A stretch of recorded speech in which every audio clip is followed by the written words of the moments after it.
My dear students, I welcome you all to the new lesson 11th English Prose Unit 1 The Portrait of a Lady written by Khushwant Singh.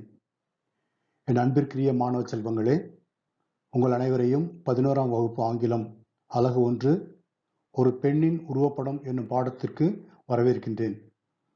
இதனை எழுதியிருக்கக்கூடியவர் குஷ்வந்த் சிங் ஆவார்.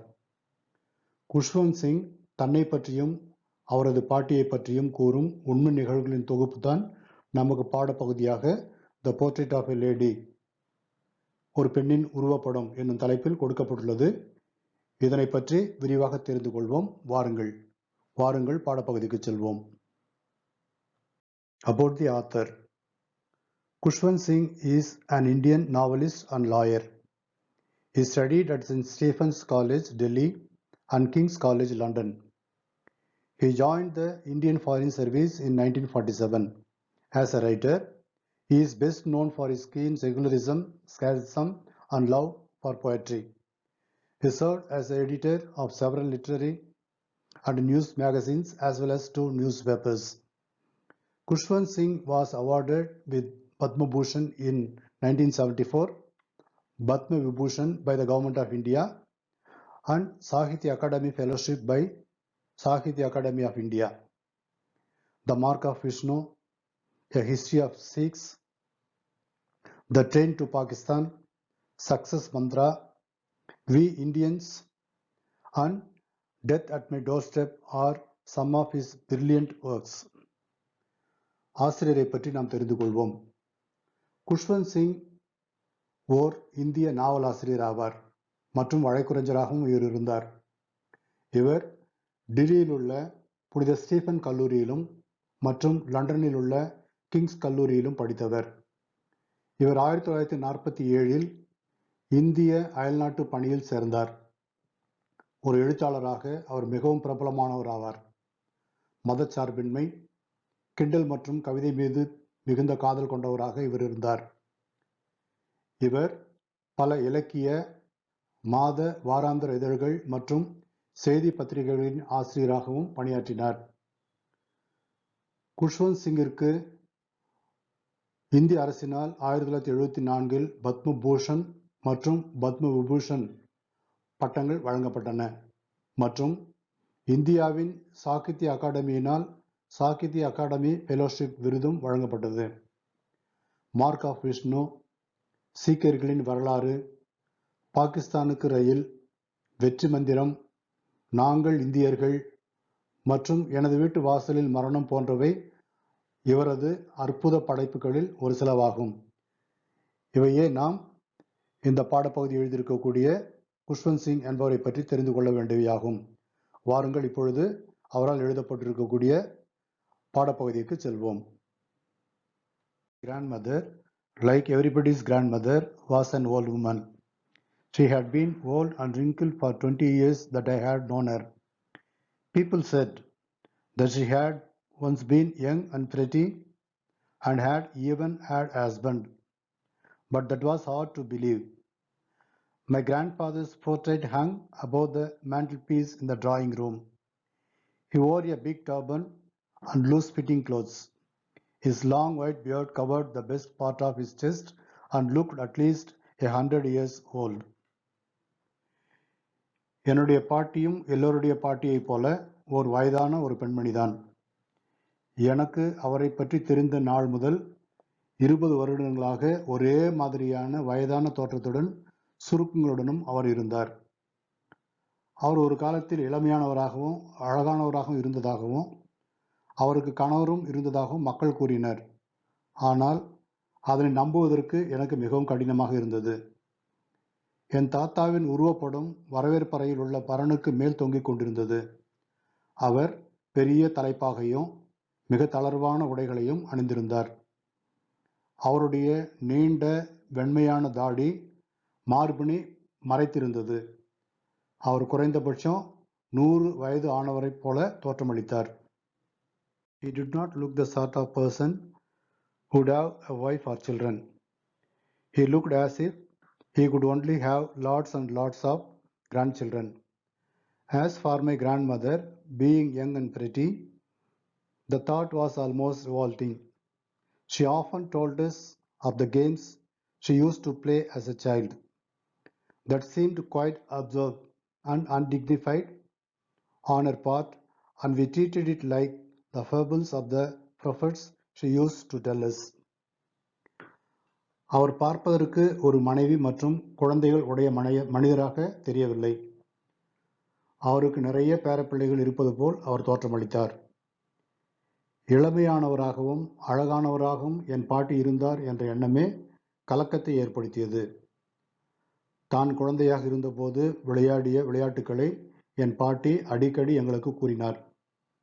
அவை அபத்தமானதாகவும் அதில் அவருடைய பங்கு மதிப்பில்லாததாகவும் தோன்றியது. அவர் எங்களுக்கு வழக்கமாக கூறும் தீர்க்கதரிசிகளின் நீதி கதைகளைப் போல் நாங்கள் அவற்றை எடுத்துக்கொண்டோம். She had always been short and fat and slightly bent. Her face was crisscross of wrinkles running from everywhere to everywhere. No, we were certain she had always been, as we had known her, old, so terribly old that she could not have grown older, and had stayed at the same age for 20 years. She could never have been pretty, but she was always beautiful. She hobbled about the house in spotless white, with one hand resting on her wrist to balance her soup and the other telling the beads of the rosary. அவர் எப்பொழுதுமே குள்ளமாகவும் குண்டாகவும் மற்றும் சற்று வளைந்தும் இருந்தார். அவர் முகத்தில் சுருக்கங்கள் எல்லா இடங்களிலும் இருந்தன. எங்களுக்கு நிச்சயமா தெரியும், நாங்கள் அவர் அறிந்த நாள் முதல் அவர் அப்படியே தான் இருந்தார். அவர் மிகவும் வயதானவராக இருந்தார். அதற்கு மேலும் வளர்ந்து மேலும் வயதானவராக முடியாது என்றே தோன்றியது. 20 வருடங்களாக அவர் அதே வயதில் இருக்கிறார். அவர் மிகுந்த அழகானவராக இல்லை, ஆனால் எப்பொழுதும் அவர் அழகுதான். அவருடைய ஒரு கையை இடுப்பின் மீது வைத்து கூன் விழுந்த முதுகை தாங்கியவாறும் மற்றொரு கையை ஜபமாலையில் உள்ள மணிகளின் மீது வைத்தும் வீடு முழுவதும் தாங்கி தாங்கி நடந்து கொண்டே வருவார். Silver locks were scattered untidily over her puckered face, and her lips constantly moved in inaudible prayer. Yes, she was beautiful. She was like the winter landscape in mountains, an expanse of pure white scenery breathing peace and contentment. My grandmother and I were good friends. My parents left me with her when they went to live in the city, and we were constantly together. She used to wake me up in the morning and get me ready for school. அவருடைய வெள்ளி போன்ற நரைமுடி அவரின் வெளுத்த சுருக்கமான முகத்தின் மீது ஒழுங்கில்லாமல் சிதறி இருந்தது. அவருடைய உதடுகள் தொடர்ந்து யாருக்கும் கேட்காத ஒரு பிரார்த்தனையை உச்சரித்து கொண்டே இருந்தது. ஆம், அவர் அழகாக இருந்தார். அவர் குளிர்காலத்தில் மலைகளில் உள்ள இயற்கையைப் போல சமாதானத்தையும் திருப்தியையும் சுவாசித்துக் கொண்டிருக்கும் ஒரு சுத்தமான வெண்ணிற அமைதியான பெரும் பரப்பினை போல் இருந்தார். நானும் என்னுடைய பாட்டியும் நல்ல நண்பர்களாக இருந்தோம். என்னுடைய பெற்றோர் நகரத்தில் வாழச் சென்றபோது என்னுடைய பாட்டியிடம் என்னை விட்டு சென்றார்கள். நாங்கள் தொடர்ந்து ஒன்றாகவே இருந்தோம். அவர் காலையில் என்னை எழுப்பி பள்ளிக்கு தயார் செய்வதை வழக்கமாக கொண்டிருந்தார். She said her morning prayer in a monotonous sing-song while she bathed and dressed me in the hope that I would listen and get to know it by heart. I listened because I loved her voice but never bothered to learn it. Then she would fetch my wooden slate, which she had already washed and plastered with yellow chalk, a tiny earthen ink pot and red pen, tie them all in a bundle and hand it to me. After breakfast of thick stale chapati with a little butter and sugar spread on it, we went to school. She carried several stale chapatis with her for the village dogs. அவர் என்னை குளிப்பாட்டும் போதும் உடை அணிய செய்யும் போதும் தன்னுடைய காலை பிரார்த்தனையை ஒரே மாதிரியான மாறுதலே இல்லாத பாடலை நான் அதை கேட்டு மனப்பாடம் செய்து விடுவேன் என்ற நம்பிக்கையில் பாடிக்கொண்டிருப்பார். எனக்கு அவருடைய குரல் மிகவும் பிடித்திருக்கும். அதை கேட்டுக்கொண்டே இருப்பேன். ஆனால் அதை கற்றுக்கொள்ள வேண்டும் என நினைத்ததில்லை. பிறகு அவர் என்னுடைய மர கற்பலகையினை கழுவி அதனுடன் மஞ்சள் வண்ண எழுதுகோலினை கட்டி ஒரு சிறிய மண்ணால் செய்யப்பட்ட மை கலத்தினையும் சிவப்பு பேனாவையும் ஒன்றாக கட்டாக கட்டி என்னிடம் தருவார். தடிமனான வறண்ட சப்பாத்திகளின் மீது கொஞ்சம் வெண்ணெய் மற்றும் சர்க்கரை தடவி காலை உணவாக சாப்பிட்டு பள்ளிக்கு செல்வோம். அவர் பல சப்பாத்திகளை கிராமத்தில் உள்ள நாய்களுக்காக தன்னுடன் கொண்டு வருவார். My grandmother always went to school with me because the school was attached to the temple. The priest taught us the alphabet and the morning prayer. While the children sat in the rows on either side of the veranda singing the alphabet or the prayer in a chorus, my grandmother sat inside reading the scriptures. When we had both finished, we would walk back together. This time, the village dogs would meet us at the temple door. They followed us to our home, growling and fighting with each other for the chapati we threw to them. என் பாட்டி எப்பொழுதும் என்னுடனேயே பள்ளிக்கு வருவதற்கு ஒரு காரணமும் இருந்தது. அது என்னன்னா, பள்ளியானது கோவிலுடன் இணைக்கப்பட்டிருந்தது. கோவில் குருக்கள் எங்களுக்கு காலை வழிபாட்டையும் அகர முதலியையும் கற்றுத்தருவார். குழந்தைகள் வரிசையாக தாழ்வாரத்தின் இருபுறமும் அமர்ந்து வழிபாட்டு பாடலையோ அல்லது அகர முதலியையோ கூட்டமாக பாடிக்கொண்டிருக்கும் போது என் பாட்டி கோவிலின் உள்ளே அமர்ந்து வேத நூல் படித்து கொண்டிருப்பார். எல்லாம் முடிந்தவுடன் ஒன்றாக நாங்கள் வீடு திரும்புவோம். இந்நேரத்தில் கோயில் கதவறையில் கிராமத்தில் உள்ள நாய்கள் எங்களை சந்திக்கும். அவை நாங்கள் எரியும் சப்பாத்திகளுக்காக ஒன்றுக்கொன்று சண்டையிட்டு கொண்டோம், உரிமை கொண்டோம் எங்களை வீடு வரை பின்தொடர்ந்து வரும். When my parents were comfortably settled in the city, they sent for us. That was a turning point in our friendship. Although we shared the same room, my grandmother no longer came to school with me. I used to go to an English school in a motor bus. There were no dogs in the streets, and she took to feeding sparrows in the courtyard of our city house. என் பெற்றோர் நகரத்தில் வசதியாக குடியேறிய பிறகு எங்களை வரச் செய்தார்கள். இது எங்களுடைய நட்பிற்கு ஒரு திருப்புமுனையாக இருந்தது. நாங்கள் இருவரும் ஒரே அறையினை பகிர்ந்து கொண்டாலும் என் பாட்டி என்னுடன் பள்ளிக்கு வருவதே இல்லை. நான் ஒரு ஆங்கில பள்ளிக்கு மோட்டார் பேருந்தில் செல்வதை வழக்கமாக கொண்டேன்.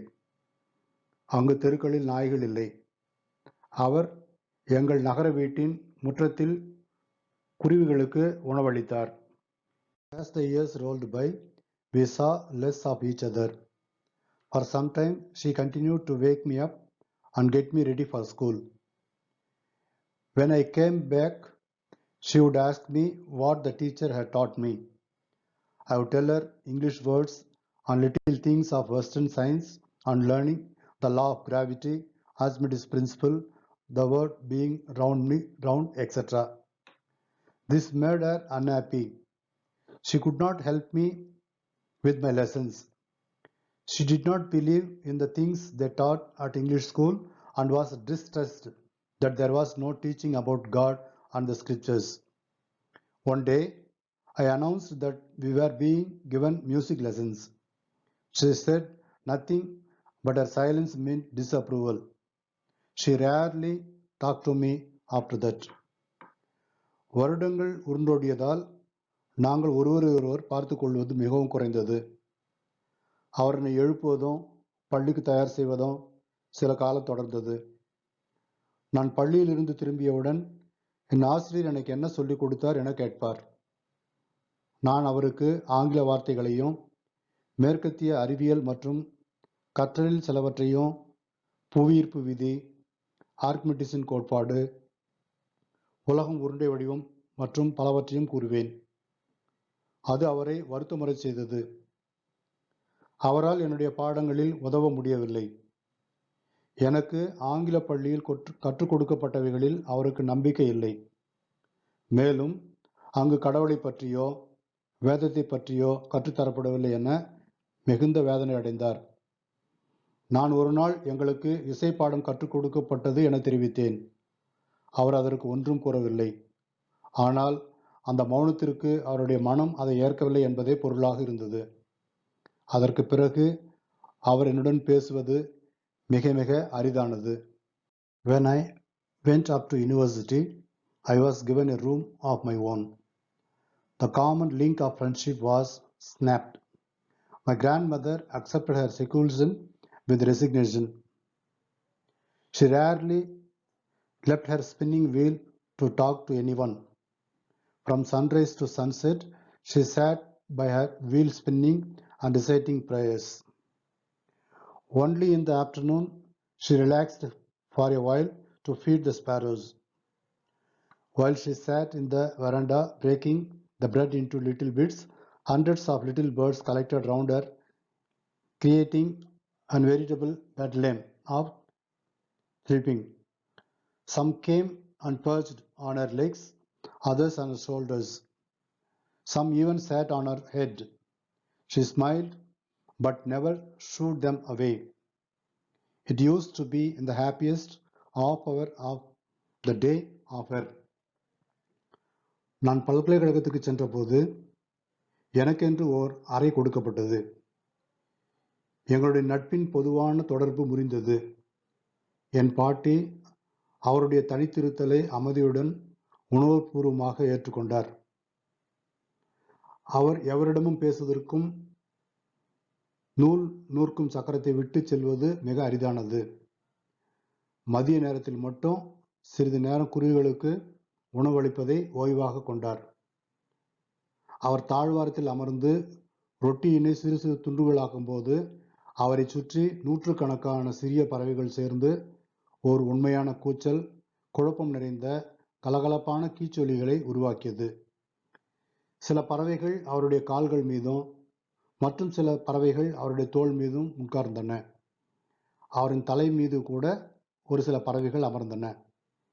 அவர் புன்னகை செய்வார், ஆனால் அவற்றை ஒருபோதும் விரட்டியதில்லை.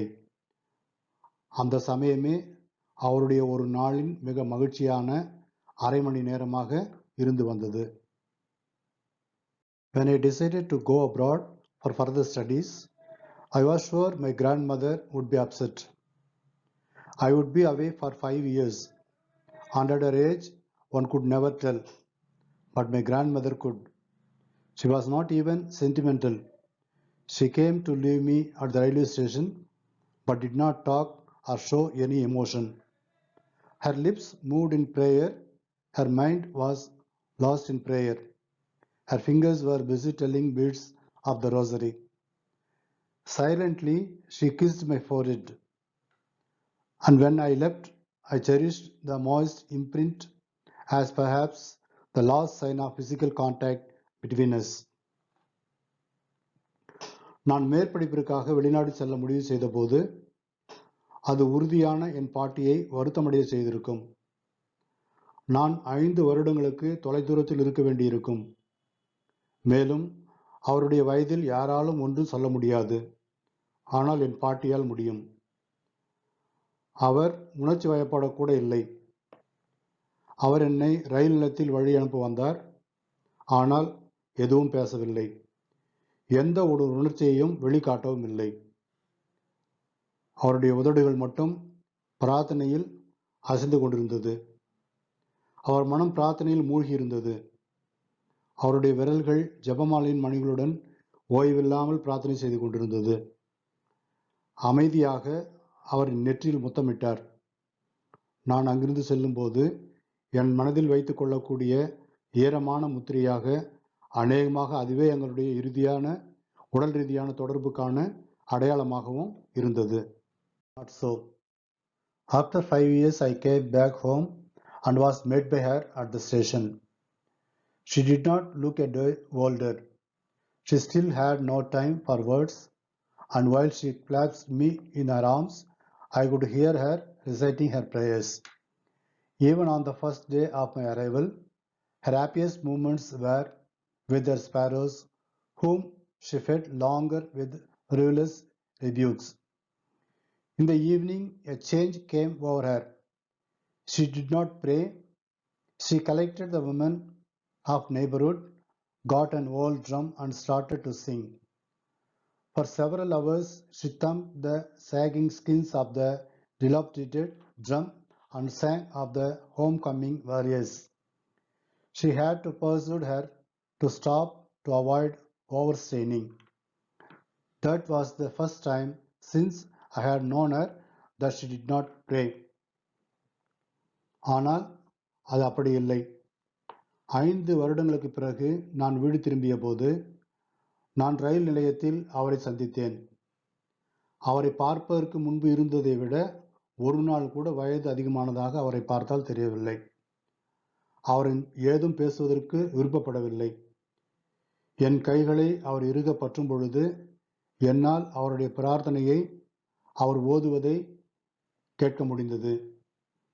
என்னுடைய வருகையின் முதல் நாளின் போது கூட அவருடைய மகிழ்ச்சியான தருணங்கள் குருவிகளை செல்லமாக திட்டிக்கொண்டு அவற்றுக்கு நீண்ட நேரம் உணவளிப்பதிலேயே இருந்தது. மாலையில் அவரிடம் ஒரு மாற்றம் வந்தது. அவர் பிரார்த்தனை செய்யவில்லை. அவர் அருகில் உள்ள பெண்களை அழைத்து கொண்டு முரசுடன் பாட ஆரம்பித்து விட்டார். அவர் பல மணி நேரத்திற்கு நைந்து போன அந்த முரசனுடைய தொய்வுற்ற தோளினை பலமாக கையால் தட்டியபடி போர் வீரர்கள் வீடு திரும்புவதை பற்றிய பாடலை பாடினார். அவர் மிக அதிகமாக சிரமப்பட்டு முரசு அடிப்பதை தவிர்க்க வேண்டுமென நாங்கள் வற்புறுத்த வேண்டியிருந்தது. அவர் பிரார்த்தனை செய்யாமல் இருந்தது எனக்கு தெரிந்தவரை அன்று அதுதான் முதல் முறை. The next morning she was taken ill. It was a mild fever and the doctor told us that it would go. But my grandmother thought differently. She told us that her end was near. She said that since only a few hours before the close of her last chapter of her life, she had omitted to pray, she was not going to waste any more time talking to us. We protested, but she ignored our protests.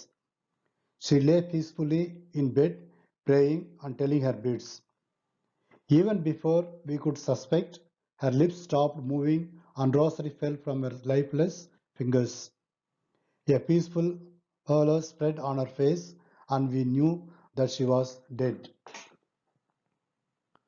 அடுத்த நாள் காலை அவருக்கு உடல்நலம் சரியில்லை. அது லேசான காய்ச்சல் என்றும் அது போய்விடும் என்றும் மருத்துவர் கூறினார். ஆனால் என் பாட்டி வித்தியாசமாக எண்ணினார். தன்னுடைய முடிவு நெருங்கிவிட்டதாக அவர் கூறினார். தன் வாழ்க்கையின் கடைசி அத்தியாயத்தின் ஒரு சில மணி நேரங்களுக்கு முன் அவர் இருப்பதாக கூறினார். பிரார்த்தனை செய்வதை தவிர்த்துவிட்டு எங்களிடம் பேசிக்கொண்டிருந்து மேற்கொண்டு நேரத்தை வீணாக்க அவர் விரும்பவில்லை. நாங்கள் அவர் பேச்சை இறுதி நேரம் நெருங்கியது என்பதை ஆட்சேபித்தோம். ஆனால் அவர் எங்களுடைய ஆட்சேபனையை புறக்கணித்தார். அவர் அமைதியாக படுக்கையில் படுத்து பிரார்த்தனை மணிகளுடன் பிரார்த்தனை செய்தார். நாங்கள் சந்தேகப்படுவதற்கு முன் அவருடைய உதடுகள் அசைவினை நிறுத்தின. அவரது உயிரற்ற விரல்களில் இருந்த ஜெபமாலை விழுந்தது. ஒரு அமைதியான வெளிரிய தோற்றம் அவர் முகத்தில் பரவியது.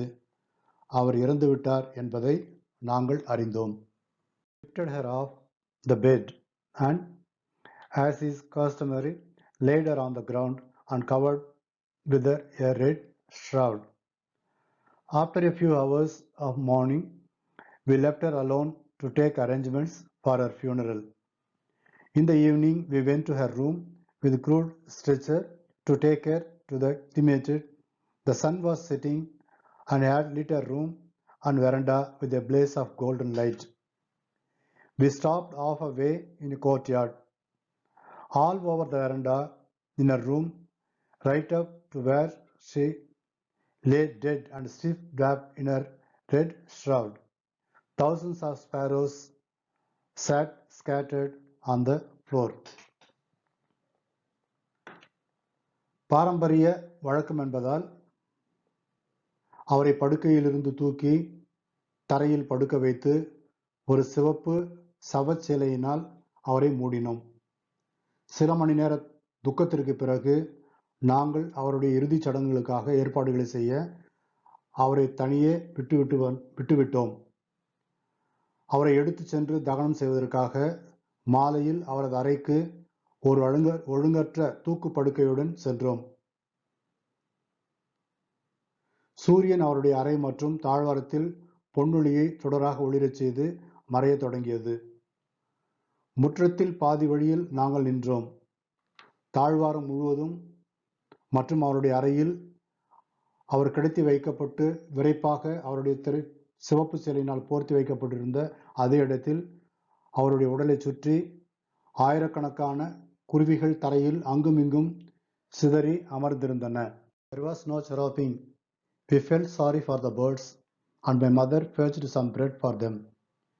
She broke it into little crumbs, the way my grandmother used to, and threw it to them. The sparrows took no notice of the bread. When we carried my grandmother's corpse off, they flew away quietly. Next morning, the sweeper swept the breadcrumbs into the dustbin. அங்கே கீச்சொலியே இல்லை. நாங்கள் அப்பறவைகளுக்காக வருந்தினோம். என் அம்மா அப்பறவைகளுக்காக சில ரொட்டிகளை கொண்டு வந்தார். அதனை என் பாட்டி செய்வதைப் போல் சிறு சிறு துண்டுகளாக்கி அவற்றை அப்பறவைகளுக்கு வீசினார். ஆனால் குருவிகள் ரொட்டியை கொஞ்சம் கூட கவனிக்கவில்லை. என் பாட்டியின் பிணத்தை எடுத்துச் சென்றதும் அப்பறவைகள் அமைதியாக பறந்து சென்று விட்டன. அடுத்த நாள் காலை துப்புரவு செய்பவர் அந்த ரொட்டி துண்டுகளை பெருக்கி வாரி குப்பை தொட்டியில் போட்டார். I thank you all for watching this video. I think it is very useful to you. If you like it, please subscribe and share. அனைவருக்கும் என்னுடைய மனமார்ந்த நன்றியினை தெரிவித்துக் கொள்கின்றேன். நீங்கள் பார்த்த இந்த காணொளி காட்சி உங்களுக்கு பிடித்திருந்தால் மற்றவர்களுக்கும் பகிருங்கள், சப்ஸ்கிரைப் செய்யுங்கள். நன்றி.